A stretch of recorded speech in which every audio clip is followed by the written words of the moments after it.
Igor, thanks a lot for coming. Thank you so much for asking. Yeah, please introduce yourself.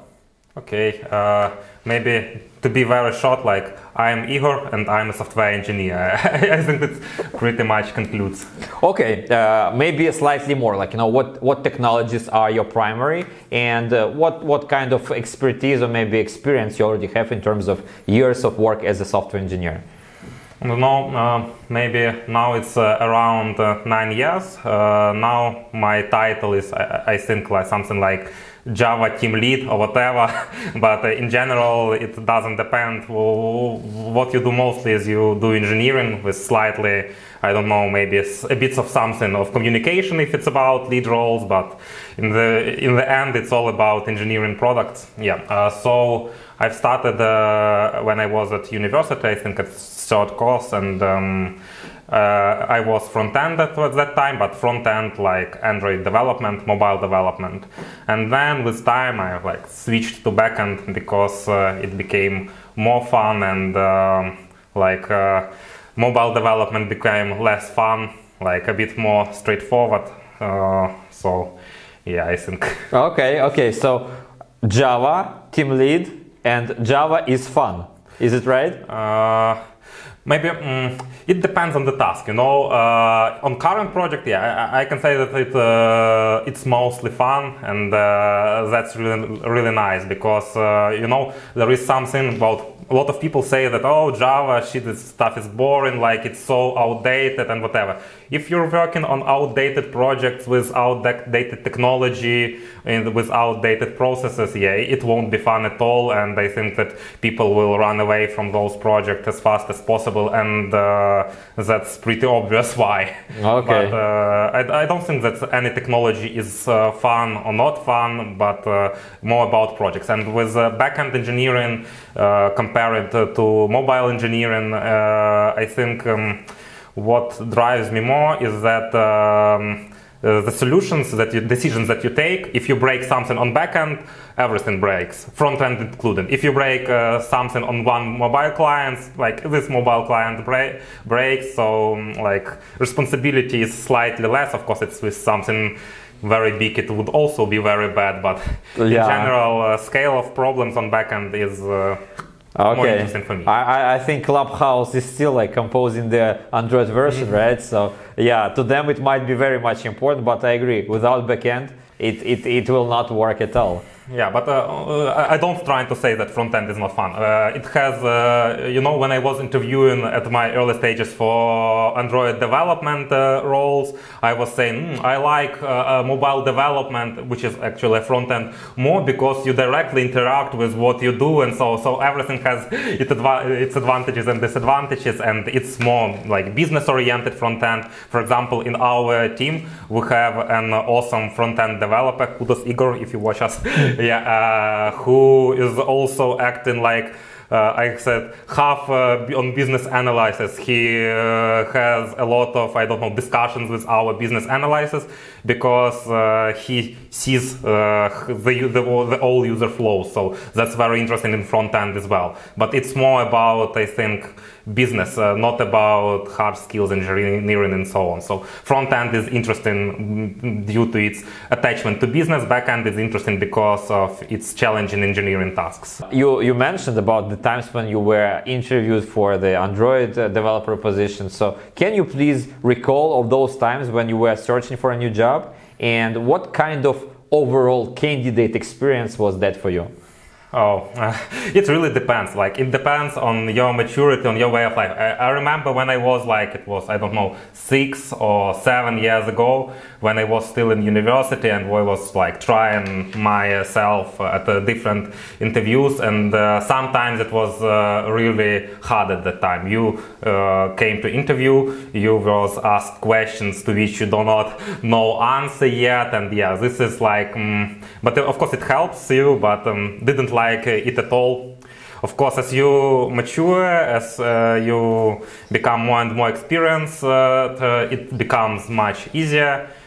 First of all, you'll know what they will ask most likely, like people usually Google like top 50 Java questions, and when I was searching for the job last times, most of companies were asking like same set of questions, which is pretty boring, I would say, and that answers, I think they do not mean anything. So now we are looking for people to join our team. We're growing, as you know, of course. Yeah, and we're trying to be like a bit more, I don't know, inventful with this. Yeah, so to ask more like less technical questions, like direct about details, but more about way of thinking and so on. And there were of course some interviews which were focused on architecture, on algorithms, and so on. And it's always fun to have those kind of interviews now. But in general, this is stressful for me. And now, even if you know all the answers, interview went perfectly. What is stressful is that it's uncertainty. So say you've got, I don't know, 4 offers, 5 offers, which one to take? Like, and this is pretty like important decision. This is about how your life will work out for next hopefully a couple years. Yeah, so all that kind of uncertainty, like whether I will fit the team, whether company culture fits me, and so on, whether they will allow me to go, I don't know, on vacation that I planned to this summer. All that stuff. So for me, changing job is I don't like this process, though now I start enjoying interviews, mostly because sometimes they're really interesting. So I like interviews with challenging questions, with some architectural discussions, and usually, like if they are conducted by some senior members, they start like talking about good old days, about how they handled some issue and how would you handle this issue, and that's really nice. And what is good that I see that from year after year there is more and more such questions and less of that standard gibberish. But of course, if you're talking about big companies, big Ukrainian outsourcers, they usually tend to do this standard list, which is not fun at all. I see. Thinking about, like you mentioned, like, you know, there are important things about whether the new company will let you take vacation on proper time, or like, you know, how will be a cultural fit. But speaking about the project overall, like if you are in position of choosing a project to work for, what criteria are important to you as a software engineer? Just to give an idea to some of our viewers and listeners who are like, you know, they are thinking whether my project is a fit to somebody like Igor, for example. What are these criteria? Okay, talking about current project, like I had, I don't know, 4 or 5 offers on hands, and what did the win for this project was that it was a completely new project. So we started from scratch, and starting from scratch is it's always an interesting experience, because you should take a lot of decisions, yeah.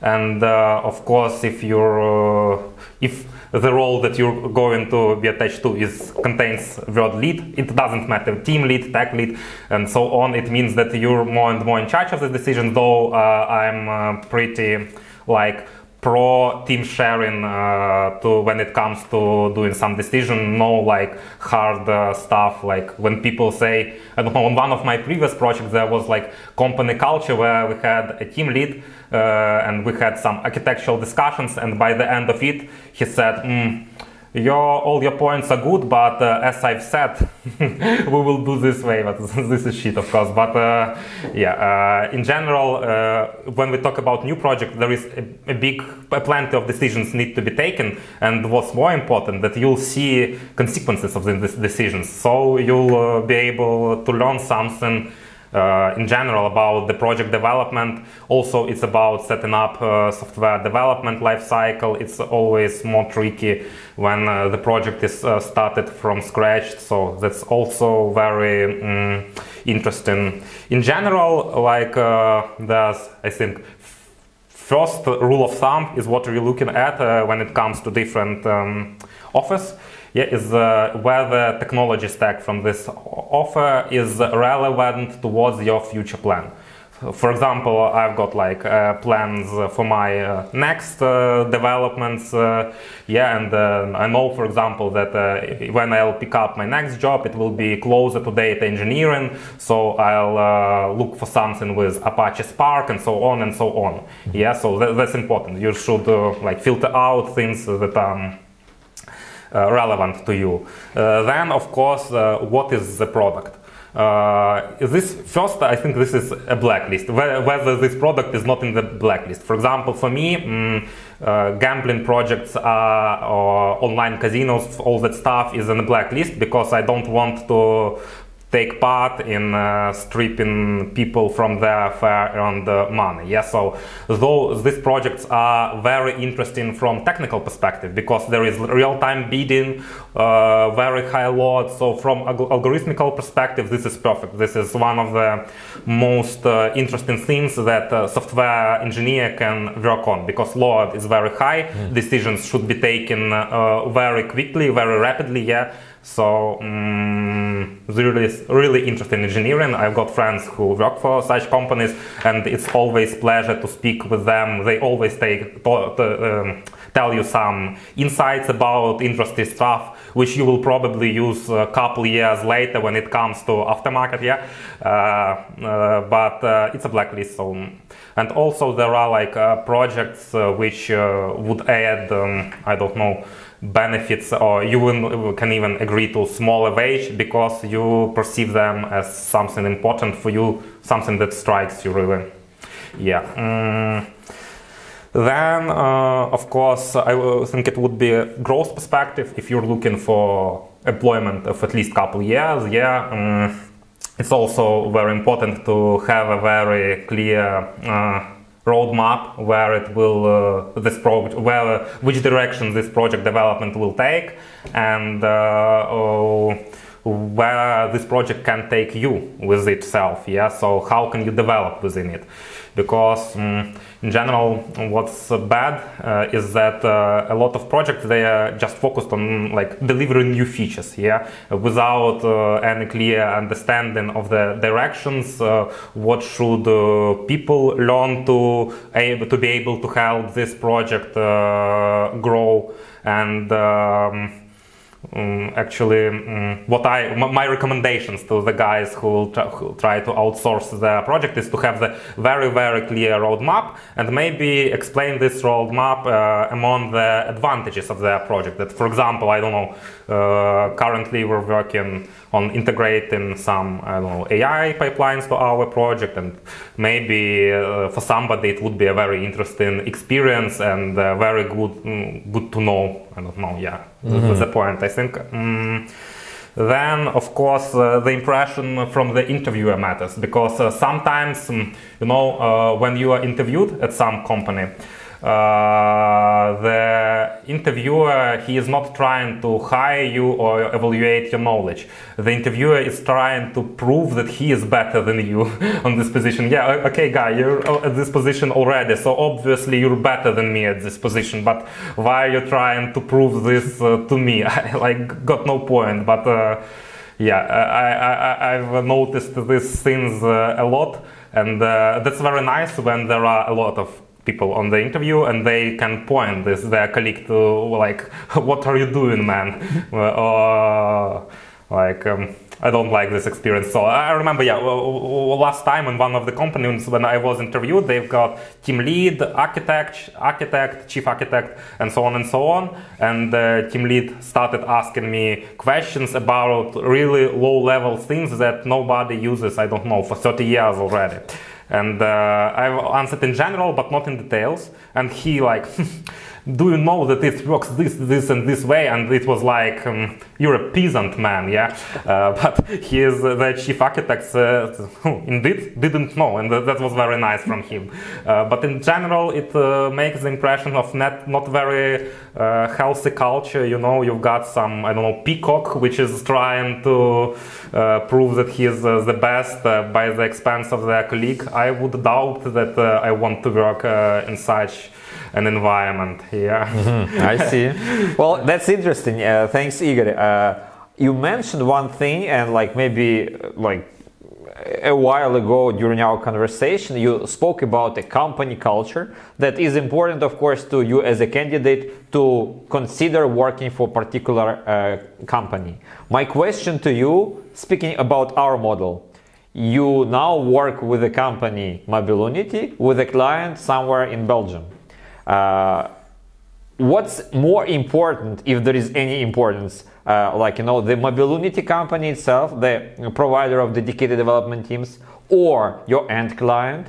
Do you see maybe we are redundant, or maybe indeed we are like essential link, or maybe you tend to be solving all the questions with a client in Belgium, but only, I don't know, financial questions go our way? Please reflect a little bit about who do you mean speaking about working for a company, Mobilunity or like nearshoring provider or the end client? Okay, thanks. Tough questions. It really depends on who is watching the video. Will our client watch this video? In general,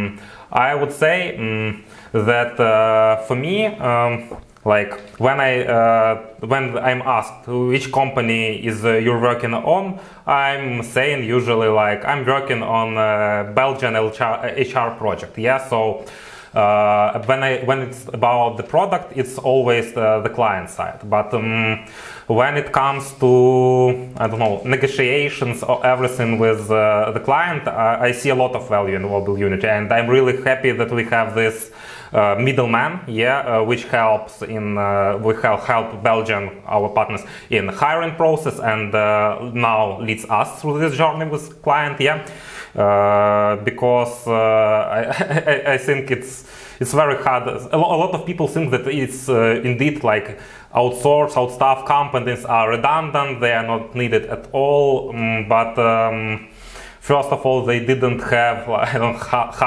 relations with hard clients in this case, because such negotiations can be tricky. I'm sure Cyril knows a lot of this stuff, and it's very good when there is some people that are professional and in resolving this. And I don't know if it's about team growth, for example. Imagine you're working directly for the client, team needs to grow, and the recruitment process now is hell, I think. Like, it's very difficult, and this middleman, it really helps in this process. And what I can say about Mobilunity is that they've got a very nice hiring process, because I was one that last year when we were looking for DevOps engineer, we've got a couple pretty good candidates, I think, in 2 weeks, and all of my friends who were looking for DevOps engineers as well, they've spent I don't know, couple months on looking at them. So we had actually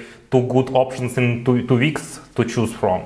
I don't know, maybe this year it's a bit more tough, but at that time it was so. So if you're considering some, speaking about clients, from clients' perspective, I think it's even more value, because if they are planning to grow, or they are planning to, I don't know, have some good retention, the middleman is essential. And also it's a breach in company culture, because our company culture in Ukraine, overall IT culture in Ukraine, I think it's pretty different from any other place in the world. Any country has their own cultural issues and so on, and this should be resolved by someone. And in this case, vendor works like a adapter, for this process. So who helps really to fit one company culture to other company culture. And also I'm enjoying this office. It's very nice, a lot of terraces.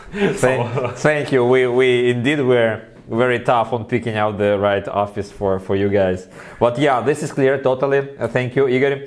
The next thing may be somehow relevant to the hiring process, like you mentioned. Many people are asking us how the onboarding stage is happening to the newbie. Like, we managed to find the right candidate, lots of interviews. While we see there is a match, make an offer is accepted. Okay, first day on the project. What may go wrong for developer from the newbie eyes or from newbie perspective, looking at how one is being onboarded? Or maybe you can list down some of the things that are very important for the new person to be given right away? Yeah, that's an interesting question, and I think it really depends from client to client, because I can definitely say what is bad with this stuff. First, I would imagine like what nightmare would you have about onboarding? First of all, is if I'm on board during some release procedure, when everything is aflame, everybody is in chaos, nobody has time to put attention to you or somebody, it would be like disastrous. Yeah, I think. So when a new person is onboarded, you really should pay attention to him or her. Yeah, really try to walk by the hand through the product, through the technologies. So at first, person will feel he or herself useful. That's very important, and will start to bring value early, and will not feel lost. Yeah. Of course, there's, I think, one more common scenario, especially for Ukraine, when you were signed for some vacancy with some description, role defined. Yeah. When you come and you see that it's totally different. So when you was promised, I don't know, new microservice architecture on the AWS, whatever, yeah, all those buzzwords included, and you come and you should, I don't know, edit XML files to improve some configurations from 1997.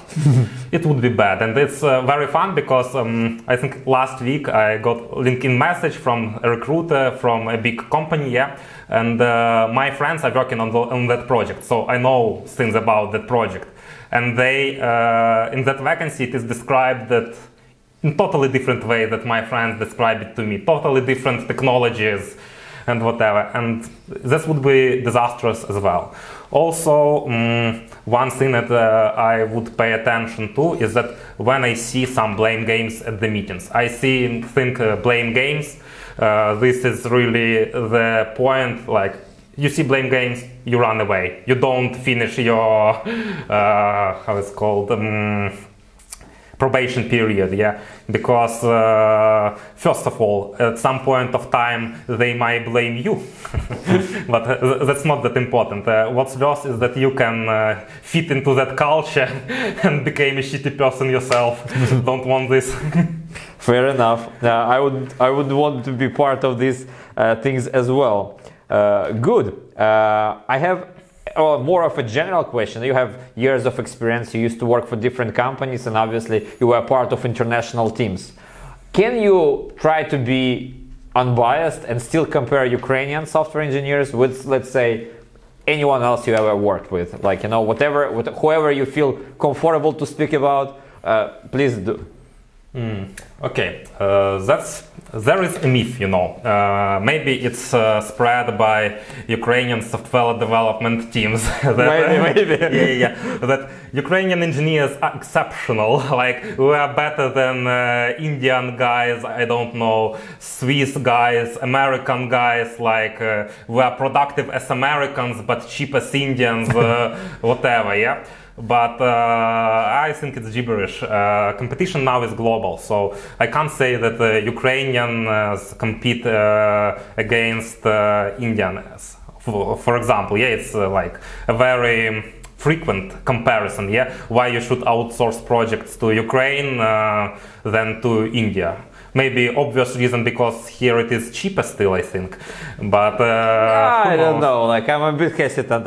I'm pretty sure that like India has decent programming, lots of talent, yeah, but with its own pros and cons, of course. Yeah. So maybe about so what I was trying to say is that now I think we do not compete against other nations, but each company competes about other company, and this was sped up by COVID, I think, very frequently, because with this how it's called, lockdown in place, yeah, remote is the new normal, and a lot of companies, I think, they are considering options that why not outsource that stuff to some other vendor, to some other company, because at first we share risks, with that company, so it's easier to, I don't know, cancel project in case of the next emergency, or when our business model becomes redundant, for example.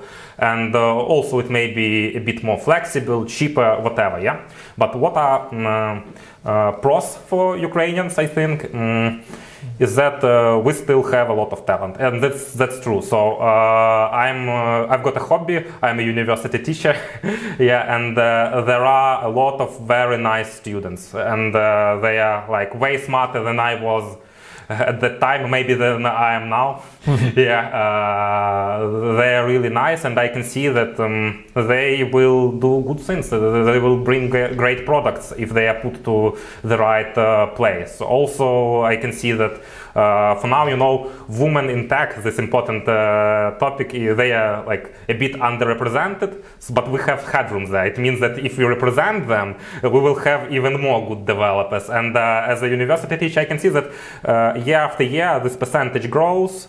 And of course, knowledge is as high as for guys, so we're having more and more good developers. On the other hand, when it comes to hiring processes, we are conducting lots of interviews now because we're trying to fit people to our team. And while I'm in university, I'm, oh great, Ukraine has great developers. At interviews sometimes you think, shit, like where are these guys after university? Where do you go? I don't know. So it's really difficult to pick because a lot of people are trying to switch to IT, already switched, I think.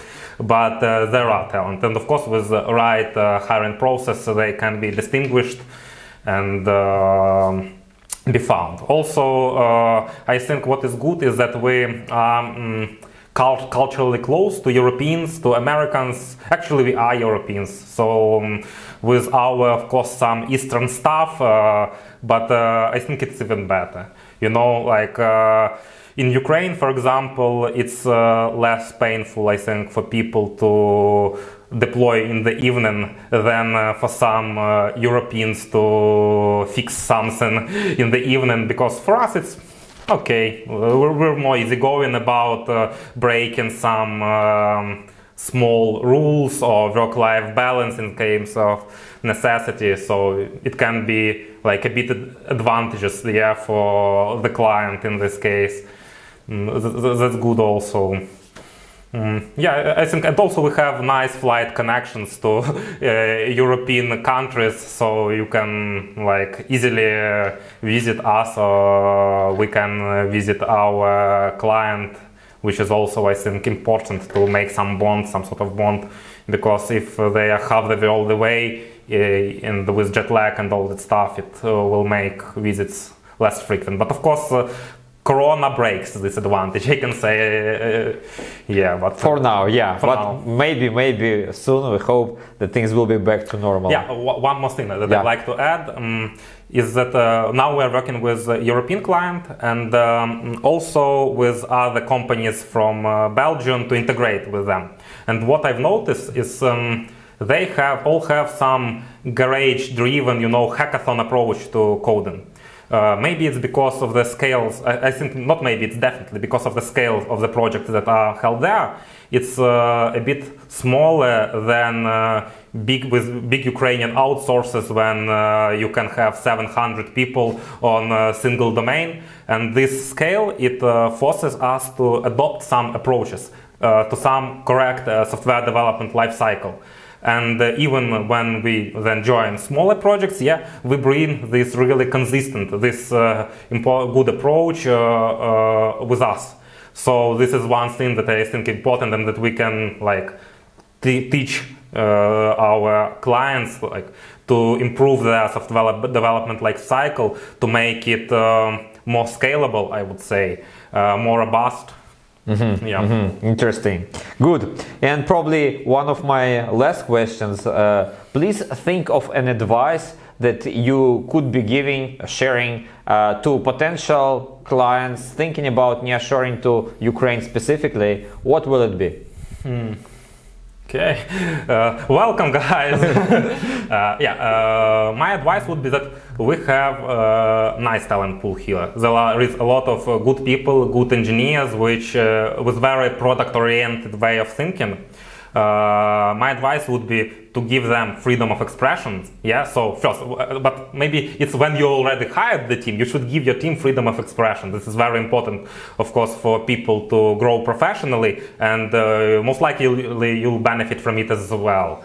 And also, of course, to come, visit, discuss, see yourself.